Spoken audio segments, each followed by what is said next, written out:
And just like that, we are back with another edition of Weekend Winners because we return to Albion Park Saturday night racing. We're back under the lights this weekend, hosting a 10-race program, and it's a quality card as well. Speak the Truth, this star 3-year-old, he steps out taking on the proven Group 1 winner, Tim's a Trooper. That's the highlight for sure and certain. The man that is driving Speak the Truth, it's Adam Sanderson. He's going to join us very shortly. And the other leading driver that's about to sit in the hot seat is Pete Mcmullen. So I'm going to speak with both drivers and get their thoughts ahead of Saturday night's return to the creek. Adam Sanderson, the in-form Adam Sanderson, jumps in the hot seat for our return to Weekend Winners, and we're about to go through his book of drives for Saturday night. Adam, appreciate the time. No worries, Chris. Your first drive on Saturday night, race 2, you've picked up the drive on Dream to Share. Numerically, he looks like he's down on form, but can he improve here? He's got a draw where he can. As you say, his form's not great, but he's one of the better credentialed ones in that race, I suppose. So if he can recapture it, I can't see why not. There's certainly no standout as far as the numbers are concerned here. No, it's an even lot. So it's just going to depend on the trip because he's that top horse that needs it. So a bit of luck and you know, he might surprise. Okay, race number 3, A Million Promises, barrier 1 for him. How big an advantage is that going to be for him on the weekend? Yeah, that's the key for him. He gets out of the gate good, and you know, if he has to take a trail on one, he can. If not, he can lead. So you know, we just play it by ear, but he's one of the key chances. Just looking back at the replay from last week, did he just sort of lose interest with that race, given, you know, the position that he found himself in?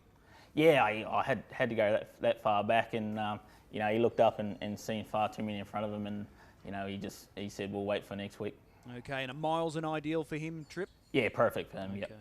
All right, race 4, the open class race. LL Cool J, you've handled this guy previously. He was disappointing last time out, but he's had a couple of weeks between runs. If the real LL Cool J turns up, do you rate him? Yeah, for sure. You know, it's probably down on a genuine free-for-all field, so you know, I think it's his chance to recapture some form. Yeah, I think that's a fair point as well, because there's no Northview Hustler, no Turn It Up, there's no Star Galleria, so there are a few big names missing there. Yeah, for sure, and as I say, this is his chance to you know, show what he can do. What are you sort of feeling at this early stage, at the start? Do you want to go forward or just let him find his feet early? I haven't talked to Shane about that yet, so he'll just give me a lead on Saturday. Whether I haven't had a good look. You know, day of 6 gets out pretty good. Whether you want to sort of get into a speed duel with him, you know, you've seen what he done last week, so it might just be one of them races where he sits back and let him find his old form and hit the line. Okay, well that's LL Cool J, race number 5 on Saturday night. Another statement. He's got gate 7. That stings, doesn't it? Yeah, it does, you know. But in saying that, it's not a strong field, and you know, he's probably one of the better ones in it. You know, he's an old favourite of mine, so I always give him a chance. Okay. Does it matter to him a mile or 2,138 metres? I don't think so. No, it's just sort of, you know, the run he gets, and if he gets a bit of luck, he's always thereabouts. All right, so he's certainly not out of it, despite that draw. Another statement. Let's talk about the main attraction here on Saturday night. Speak the Truth. 3 for 3 this campaign. He was so good there on Tuesday. He's all racehorse, this guy. Yeah, he keeps on getting better. You know, he was awesome on Tuesday. He done it the hard way, and he probably, you know, it's one of those things. As I said last week, he doesn't do it, you know, overly impressive, but he just does and gets the job done. Is it fair to say that we haven't seen the bottom of him yet? Like, just in the 3 runs this campaign, he's just doing it with so much ease and so much class. So he's nowhere near screwed right down yet, is he? No, I don't think so. He's still learning what racing's all about, and you know, it was good on Tuesday. He sat outside it, and then he got that chance just to pop him behind and then have to sprint again. So you know, all this racing is just doing him the world of good. All right, so he's a pleasure to drive. The fact that you can just sort of put him anywhere you want, anytime you want. Pretty much, yeah. You know, he gets out of the gate good, and he settles, and he comes back to me well, and you know, he's just one of those horses that you get up and you love to drive. He's got Tim's a Trooper, a proven Group 1 winner. He's a Breeders' Challenge winner. If you can conquer him on Saturday night, does that give you more confidence? Because ultimately you are going to meet Leap to Fame. So will that give you good confidence if you can handle Tim's a Trooper? Oh, for sure. You know, Leap to Fame's the benchmark. He's probably put his foot out there as the top 3-year-old, you know, in Queensland, if not Australia. So it's going to give us a good line. And Tim's a Trooper trialled real well on Tuesday. So he'll give us a good test, and I just think the draw's the key. That's going to be the key on Saturday. Okay, well that's a good race coming up there. Speak the Truth, Your Drive. What about race number 7, Catchphrase? She backs up from Wednesday night. Did she have her chance there on Wednesday night? Yeah, she definitely did. She sat behind the leader and couldn't run past it, but it was a genuine 2000, and that's probably not her go. So, following the right one on Saturday, she can probably run second again. All right, the Darling does look the obvious, so you're drawn to get that perfect trail again, aren't you? Yeah, for sure. It's racing well, and she'll look like the winner at some stage, but I doubt we'll be able to get past it. Okay. Race 9, the trot on Saturday night, Van Sank. He's had a bit of a freshen up, but he trialled recently. If the real Van Sank turns up and he brings his A game, he's good enough to put this field away. Oh, for sure. I was disappointed I missed his last start. He won on Saturday night, and he come back, he trialled real well, and as you say, if the right one comes, he's probably got the measure of this field. Okay, 10-metre handicap, no issue? No, his step's good, and his genuine manners are good early, so it's just that last 400 where you just hold your breath. That's the key with him, isn't it? That change-up speed. That separates him from a lot of other trotters here, isn't it? Oh, for sure. He's that fast. It's just, any time he's off the fence, for some reason he really struggles, and, we can't put it down to, we can't put our finger on it really. So it's just all in his brain, really. Okay. The last race is a 2-year-old, and you're driving the first starter here. Hold On to Your Bling. He's a gelded son of Bling It On.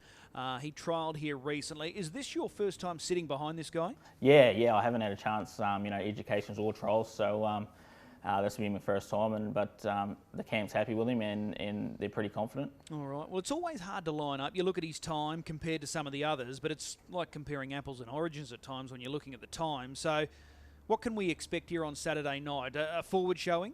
Oh, for sure. I'm pretty sure they think, he's decent enough to handle a field like this. It's just one of those things, whether he comes here on a Saturday night, he's here all night, and under lights for the first time. It's just one of those things, who handles it the best, and with ability-wise, I'm pretty sure he's up to this field. Okay, some good points raised there. It's a good book of drives for you on Saturday night. Speak the Truth looks the obvious one. I'm sure you're really looking forward to him. What else stands out for you at this stage? Speak the Truth, obviously I'm really looking forward to him stepping up and racing Tim's a Trooper, so looking forward to that. And, as I say, I always like driving Another Statement. He's one of my old favourites. All right. Well, really appreciate the time. Looking forward to seeing you in action on the weekend. Appreciate it. No worries. Thanks, Chris. Pete Mcmullen now joins us to go through his big book of drives for Saturday night, and he joins us now. Pete, appreciate the time. No worries, Chris. Race 1 on Saturday night. You had the choice of 2, Lombo Heaven and Saucy Dreams. Lombo Heaven chasing a hat-trick. Saucy Dreams really good, fresh up last week when 3rd. Was it an easy choice between the 2? In some ways it was. Lombo Heaven, obviously, his form's really good and has been winning these sort of class of races. So, he's sort of, to me, he's in the zone. Hopefully we can keep that sort of rolling on. Whereas Saucy Dreams is probably a bit of a drop-in class, but she sort of had a bit of a hiccup there, and she was okay last week, first up, but she still hasn't sort of won for a little bit of time, even though it was only a few starts ago. Okay. Now with Lombo Heaven, is there a good chance that he can roll forward and maybe even find the front again here? It's possible, but there is a bit more speed in the race this week. You've got Paravani at 1. That could sort of spice things up a little bit. So we are back to the mile though, so last week was over the trip, so we had to sort of be a little bit conservative, but this week back to the mile we can probably sort of have a good go at it. How pleasing was that last week, running out 2,138 metres in the manner in which he did? Yeah, no, his horse has just got better over time. He, originally he was, he was a bit soft, and he could only go a mile, and he had to space him a little bit, and now he's sort of going week to week, and he can sort of run the trip out, and he gets in for the fight, and he can sort of really, find the line, sort of no matter what sort of trip he's had. Okay, good chance there. Lombo Heaven in race 1. Race 2, you've picked up the drive on Thursday. Nice trailing draw, 2 off the second row. It's 2,138 metres. Do you give him any sort of hope here?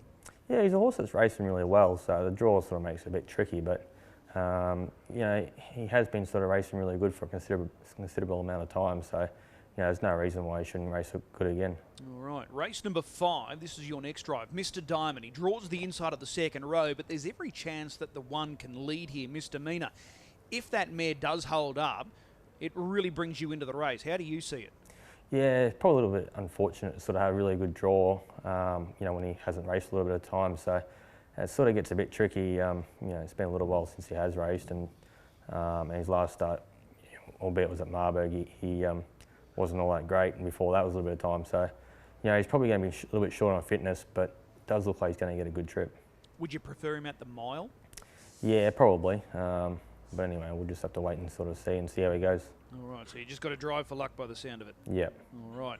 Race number 7, this race for the mares, and you're driving Heavenly Wisdom. She's drawn the outside of the second row. Do you give her any sort of hope? Yeah, it's been tough from the draw, and she hasn't had a lot of racing late either, so I think she'll benefit from the run as well. Okay, the Darling looks hard to beat there off the inside. Yeah, definitely. She was absolutely monstrous last week, and really raced some good horses and was right there from the start to the finish.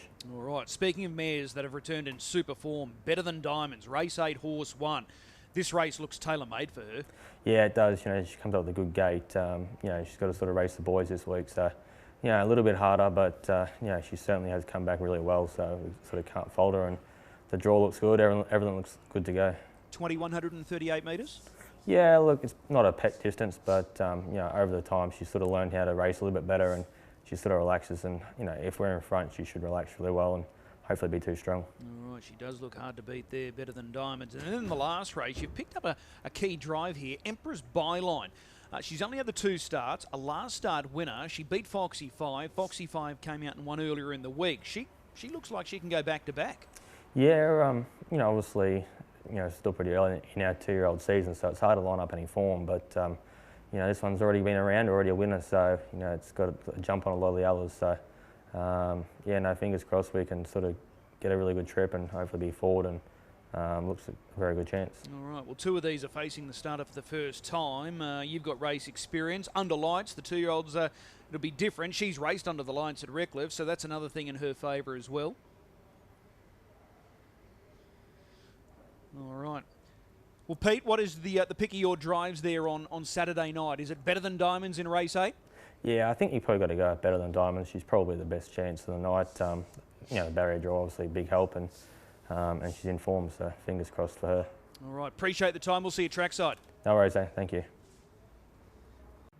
A big thanks to both Adam and Pete giving up their time and insights ahead of Saturday night's program. Time now for the good gamble on the weekend. 10 race card. I think we can go nice and early, but go with value. Race 2, number 7, Kiang Marvin each way. Yes, he's got the wide draw. Numerically, the form doesn't read all that well, but over this distance range, I think he'll be passing more than most in the home straight. So each way, race 2, number 7, Kiang Marvin. That's our gamble this weekend. We'll see you trackside. Don't forget, if you are having a play this weekend, please do so responsibly. We'll see you trackside.